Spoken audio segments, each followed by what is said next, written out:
Ei, mä juon nää kahvit. Että kun ihana rauhallinen tää luonto täällä. Laita sen pussiin takaisin.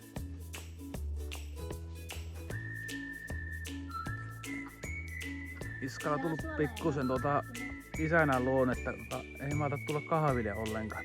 Tässä välillä tullut. Niin, oliko minkälainen marjareissu? Hyvä, hyvä. Käytiin vähän aikaa marjassa ja katsotaan tuon saaliskaan tätä kamera toisinpäin.